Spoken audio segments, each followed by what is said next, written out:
La première pierre de cette usine fut posée en 1922 et on peut dire que c'était là une des premières opérations de décentralisation tentées en France. Une opération qui était le fait de la Société du Petit Écho de la Mode, dont un secteur quittait Paris pour s'installer à Châtellerault dans les Côtes du Nord, où nous sommes maintenant. Au départ, on y imprimait seulement des revues telles que Mon ouvrage 1925 et des collections de livres aujourd'hui disparues. En 1944, à la fin de la guerre, la société changeait de nom et commençait à moderniser ses méthodes de travail. Son directeur actuel, M. Mercier, nous parle maintenant de la production 1968. Nous faisons beaucoup de travaux d'édition, Oui. des périodiques. En général, ce sont des mensuels ou semestriels. Et puis, beaucoup de travaux publicitaires.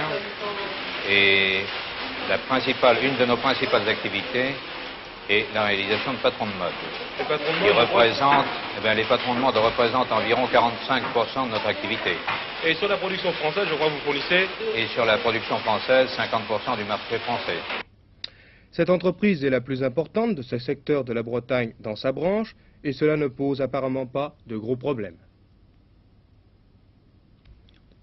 Quels sont vos rapports avec vos confrères qui sont, disons, moins établis que vous, qui ont beaucoup moins d'importance que vous sur le plan matériel, ne serait-ce que sur celui-ci? Nos rapports ont toujours été excellents et le sont toujours. Nous essayons dans la mesure du possible de nous rendre le plus de services communs. Entre autres, ayant un atelier de photogravure intégré, ceci nous permet de réaliser un certain nombre de travaux qui leur sont nécessaires et qui nous permet également de maintenir de très bons rapports avec le public. Pour le personnel, peut-on parler de qualification? C'est absolument indispensable. Et c'est là où le problème est le plus difficile à résoudre pour trouver des techniciens très qualifiés et surtout assurer leur niveau de technicité voulu. Et est-ce que vos techniciens sont originaires de la région de Châtellerault et des environs? Ils sont presque tous de Châtellerault. Cette entreprise modèle présente en fait une gamme de possibilités très complète. Les machines ne cessent jamais de produire et rien n'est perdu. Tous les ateliers se complètent, de la photogravure à l'impression, en passant par la composition et la correction. Mais revenons un instant au personnel, féminin cette fois, pour connaître son opinion sur le travail offert.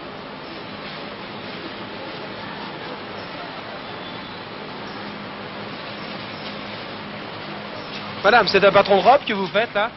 Non, c'est un pyjama, monsieur. Un pyjama. Est-ce que vous êtes contente de travailler dans cette usine? Oui. Oui, Est-ce je me que plais très bien. Est-ce que vous gagnez bien votre vie? Oui, il n'y a pas de mystère. Combien faites-vous par mois? C'est indiscret de vous le demander. Oh oui, c'est un petit peu indiscret, hein.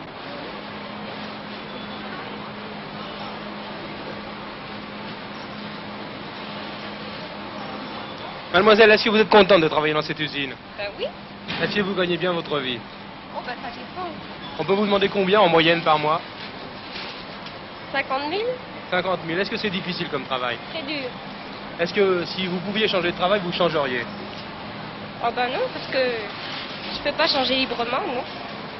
Combien de patrons pliez-vous par jour comme ça? Je sais pas. À peu près. 2000, 3000, 1000? Oh oui, 2000. 2000. Voilà, vous n'avez vu qu'un visage assez fugitif de cette imprimerie, mais nous y reviendrons pour vous montrer comment se fait sa principale production, le patron de mode. Ajoutons simplement que Châtellerault compte 1300 habitants et que l'usine en emploie 150, ce qui n'est pas mal, vous en conviendrez.